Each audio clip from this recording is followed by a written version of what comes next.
Some people ask if retiring early was the right decision. You see, we gave up the comfortable life for this. Sometimes I look around this place and I think, what in the world were we thinking? Because believe it or not, there was a time when my life looked completely different. Before all these animals, before the fences that constantly need fixing, before feeding animals every morning and every evening, before checking water troughs, cleaning pens, mowing pastures, helping deliver babies, and wondering what escaped this time, I was a teacher.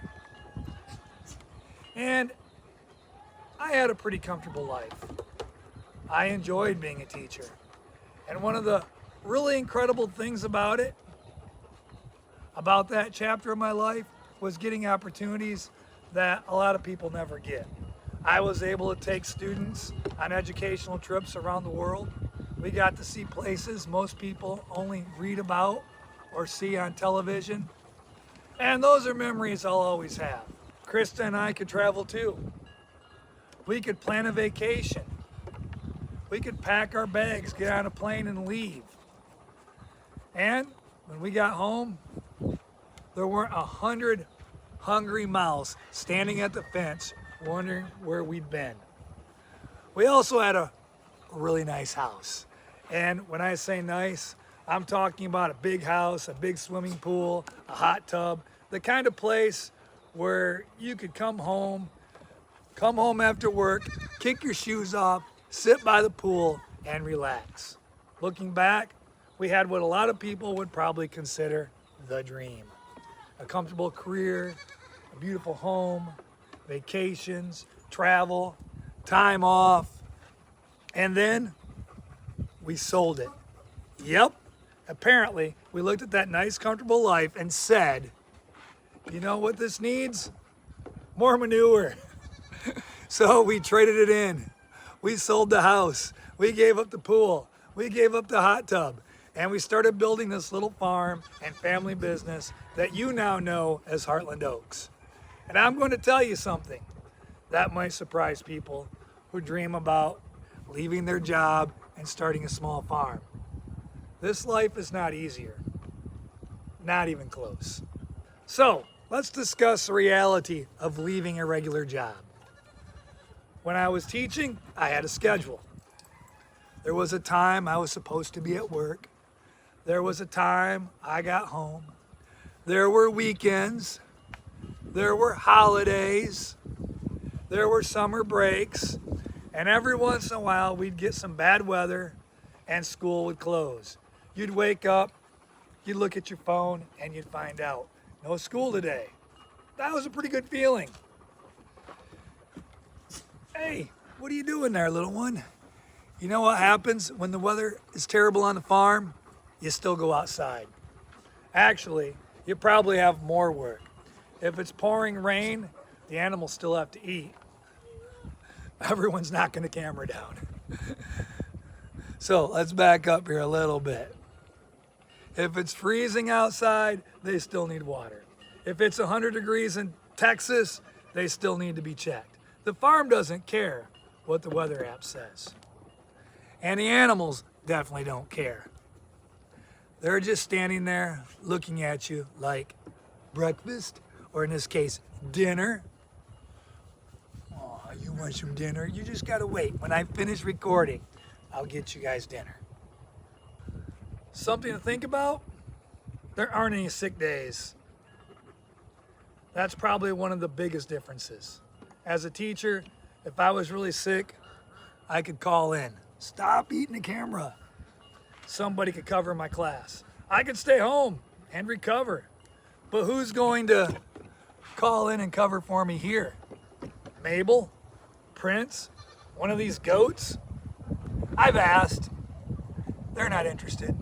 If I'm sick, I'm still getting up. I'm still feeding. I'm still checking water. I'm still making sure everybody's okay. Because when animals depend on you, you don't really get to say, I don't feel like doing it today. Nope, that's not an option. They don't understand sick days. They understand breakfast, dinner, fresh water. Give me more pets. Stop hitting the camera, goats. Another thing to think about, vacations. That's complicated. This might be the thing I miss the most. Kristen and I used to travel. We could take a trip together and actually get away. That's really difficult now because look around. Who's taking care of all this? You can't just put a giant bowl of food out and say, see you next Tuesday. Somebody has to feed everybody. Everybody has to have fresh water. Stop eating my camera. Somebody has to check the water. Somebody has to know which animals belong where. Somebody has to notice when an animal isn't acting right. Somebody has to know that this donkey or that dog has to be there, that this cow goes over there. Stop eating the camera. That this gate needs to stay closed.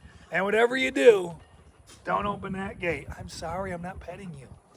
We actually tried hiring someone to farm. We actually tried hiring someone to farm sit once.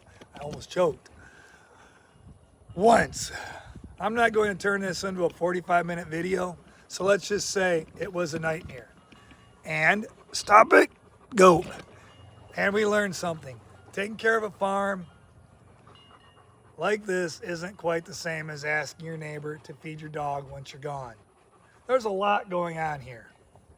And when you're the people who built it and you know all the little details without even thinking about them, finding somebody else to step in and handle everything, that's tough. You have a certain way of doing things and it's hard to change things around. So vacations, well, they've pretty much disappeared. Yeah, that's right. I retired early. I taught. I was eligible to retire. So I did to start this small farm.